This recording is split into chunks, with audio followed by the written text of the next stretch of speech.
안녕하십니까, 도시부자입니다. 오늘 제가 이제 두 번째 영상을 업로드 하는데요. 지금 한 5번 정도 영상 촬영하다가 멈추고 하네요. 시간이 벌써 새벽 1시가 되고 있습니다. 자, 오늘 여러분들과 함께 제가 나누고자 하려는 내용은요. 대출을 받게 되면 우리가 이자를 납부하게 되죠. 그 이자를 어플리케이션 하나만 가지고 몇 천만 원을 우리가 혹은 몇 억대를 절약할 수 있다, 절감할 수 있다 라고 한다면 여러분 믿어지시나요? 네, 잘 믿어지지가 않으실 거예요. 그런데 실제로 그렇게 차이 날 수가 있습니다. 자, 그러면 왜 그게 차이가 날 수가 있을까? 보통 우리가 이제 금융 소비자분들께서 알고 계시는 대출하면 이자만 내다가 만기가 되면 원금을 상환한 대출, 요거 하나 하고요. 또 하나는 처음 대출을 받은 시점부터 원금과 이자를 한껏 같이 이제 나눠서 상환하는 방식, 이 두 가지만 알고 계시거든요. 그래서 그 차이만 좀 있을 거다라고 생각을 하시는데요. 실제로는 그 차이를 넘어서요. 대출해서 대출 이자로 납입하는 금액 자체가 굉장히 많이 벌어질 수 있다 라는 겁니다. 이게 바로 문제라는 거죠. 자, 그러면 그걸 어떻게 계산할 수 있느냐? 이거 괜히 계산하기도 복잡하고 어렵고 힘든 건데 그걸 어떻게 우리가 쉽게 할 수 있느냐라고 물어보실 수도 있을 것 같으셔서 제가 아주 쉽게, 정말 간단합니다 라는 방식을 알려드리려고 하는 거죠. 자, 어떻게 이걸 우리가 차이가 나는 걸 비교해 볼 수 있을까요? 네, 그렇습니다. 지금 여러분이 바탕화면에서 보이시는 스마트 금융 계산기라는 어플리케이션만 있으시면 여러분들도 아주 쉽고 빠르게 대출 방식에 따라서 이자가 얼마나 차이가 날 것이냐, 이것들을 비교해 보실 수가 있는 거죠. 자, 안드로이드 폰을 가지고 계시는 분이시라면 플레이스토어, 그리고 아이폰을 쓰고 계시는 분이시라면 앱스토어에서 스마트 금융 계산기를 다운로드 받으실 수가 있습니다. 자, 저는 안드로이드 폰이니까 플레이스토어 들어가셔서요. 가보겠습니다. 자, 스나트군요. 스마트 금까지만 쳤는데도 벌써 나오네요. 네, 스마트 금융 계산기를 딱 터치를 해보시면 재거냐 열기냐인데 저는 이미 다운로드를 받은 상태이기 때문에 열기만 클릭하면 되는 거고요. 여러분들께서는 아직 설치를 안 하셨기 때문에 설치를 하시면 됩니다. 그리고 설치가 되면 열기를 똑같이 클릭해 주십시오. 자, 이렇게 광고 화면이 나오죠. 살짝 뒤로 넘겨 주시고요. 이렇게 이 화면에서요, 이렇게 해주시면 대출 계산, 여기에서 바로 나올 수도 있는데 지금 안 나오죠? 그러면 살짝 이렇게 미셔서 대출 계산을 클릭을 해 주십시오. 자, 대출 방법을 먼저 보셔야 됩니다. 여기에 따라서 차이가 나는 거거든요. 딱 터치를 해보시면 만기 일시 상환, 원리금 균등 분할 상환, 그리고 원금 균등 분할 상환, 거치 후 분할 상환이 있습니다. 자, 만기 일시 상환이라는 건 뭐냐? 얘는 대출을 받아 놓고 이자만 내다가 대출 만기가 되면 원금을 한꺼번에 상환하는 방식이다, 이렇게 생각하시면 되고요. 원리금 균등 분할 상환이라는 것은 원금과 이자를 납부를 하는데 그 매월 납입하는 금액을 동일하게 맞추는 거예요. 즉 50만 원이다 그러면 그 50만 원 내에서 원금과 이자가 딱 맞춰지게끔 계속 납부를 하는 거예요. 그래서 매월 납입하게 되는 금액은 동일하죠.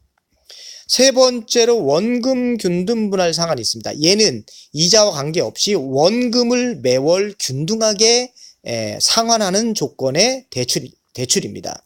즉, 이 원금 균등 분할 상환을 이용하시게 되면요, 원리금 균등 분할 상환에 비해서 초기에 그러니까 납입해야 되는 이자, 원리금 금액이 더 큽니다. 그리고 시간이 지남에 따라서 어느 정도 시점이 지나면 원리금 균등보다 매월 상환해야 되는 금액이 줄어들게 되죠. 즉, 원금 균등 분할 상환은요, 매월 납입하는 금액이요, 똑같지 않습니다. 그 다음에 세 번째로 거치 후 분할 상환이 있죠. 이거는 일정 기간 동안은 이자만 내다가 그 기간이 지나면 원금과 이자를 같이 상환하는 방식이죠.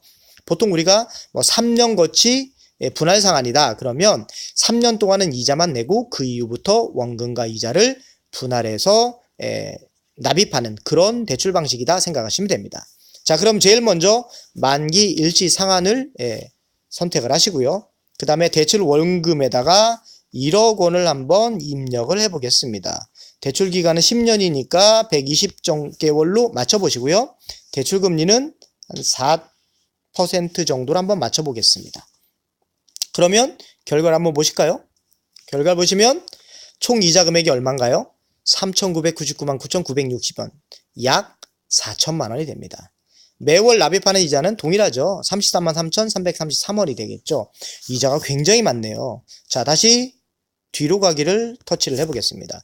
자, 이번에는 대출 방법을요, 원리금 균등 분할 상환으로만 바꿔보겠습니다. 나머지는 하나도 손대지 마십시오. 자, 그러면 리절트 결과를 보실까요? 자, 총 납입하게 되는 이자가 얼마가 나오나요? 2,149만 4,176원입니다. 자, 아까는 약 한 4천만 원이었잖아요. 근데 지금은 2,150만 원이잖아요. 850만 원이 총 납입해야 될 그 이자가 절감이 되는 거죠. 이것만으로도 850만 원을 줄일 수 있는 겁니다. 그만큼 새는 돈을 막는 거겠죠. 자, 그 다음에 세 번째로 다시 이번에는 원금 균등 분할 상환을 보도록 하겠습니다. 자, 터치를 해보고요. 나머지는 역시 바꾸지 않고 그대로 결과를 보도록 하겠습니다. 자, 이번엔 이자가 얼마 나나요? 총 납입 이자를 봤더니 2,016만 6천 원입니다. 아까 원리금 균등 분할보다도 적고요. 그 다음에 이자만 내는 경우에 비하면 약 한 2천만 원 거의 2천만 원 정도에 해당되는 금액만큼을 줄일 수가 있다는 것을 확인할 수가 있는 거죠. 자, 그렇다면 이제 마지막으로 거치 후 분할 상환을 한번 보도록 하겠습니다. 자, 거치 후 분할 상환을 선택을 하시면요. 거치 기간, 즉 이자만 낼 기간이 얼마 동안이면 되느냐, 이걸 선택하게끔 돼 있죠. 3년을 한번 선택해 보도록 하겠습니다. 그리고 결과를 한번 보시죠. 2,681만 7,952원을 총 납입 10년 동안 이자를 내야 되는데요. 아까 우리 원금 균등일 땐 2,016만 원이었죠. 얼마 정도 많습니까? 660만 원을 더 내야 됩니다. 우리가 단지 3년 동안 이자만 내고 원금은 납부하지 않는 혜택을 받았다는 이유로 660만 원이 넘는 금액을 10년 동안 더 내야 된다라는 거죠. 자, 이렇게 대출 방식만 달라지는데 납부해야 되는 대출 이자가 달라진다, 총액이 달라진다. 그럼 여러분 어떻게 하셔야 되겠습니까? 이 네 가지 방법 중에서 어떤 방식을 선택해야 될까요? 당연히 원금 균등 분할 상환 방식을 선택하는 게 제일 이자 부담이 적습니다. 물론 이게 원금 균등 분할 상환이요, 초기에 납입해야 되는 금액이 더 많아요. 그리고 원리금 균등은 좀 더 적습니다. 근데 여러분 바로 이 부분에서 어떤 말씀을 드리고 싶냐면, 내가 더 내야 되는 이자 한 50만 원, 한 30만 원 정도 아마 더 많이 나갈 것 같은데, 이 돈을 더 내는 게 부담스러워서 내가 더 많은 이자를 내는 원금 균등 분할을 선택하지 않고 원리금 균등 분할 상환을 내가 더 내더라도 이걸 선택하겠다라고 하신다면, 그리고 거치 후 분할 상환을 선택하신다면, 그럼 이거는 조금 문제가 있지 않을까요? 내가 위험한 대출을 받는 건 아닌지 한 번 더 생각해 보실 필요가 있는 거예요. 내가 이 조그만 금액이 정말 큰 부담이 돼서 이자를 내가 더 내는, 오랜 기간 더 내야겠다 라는 선택을 하신다면, 그거는 적어도 금융 관점에서 보면, 우리가 재테크 관점에서 보면 바람직하지 않은 선택 방식이 된다라는 거죠. 그만큼 나가는 돈을 줄여서 활용을 딴 데 한다면, 이건 쓸데없이 대출 방식, 상환 방식만 바꿨다고 해서 더 내는 그런 지금 상황인 거잖아요. 그래서 그런 부분을 줄임으로써 나가는 돈을 줄이면 그만큼 소득이 더 늘어나는 결과가 될 테니까, 여러분들께서 지혜로운 어떤 대출 방식을 활용하셔야 되지 않느냐, 라는 것을 오늘 꼭 말씀드리고 싶습니다. 네, 감사합니다.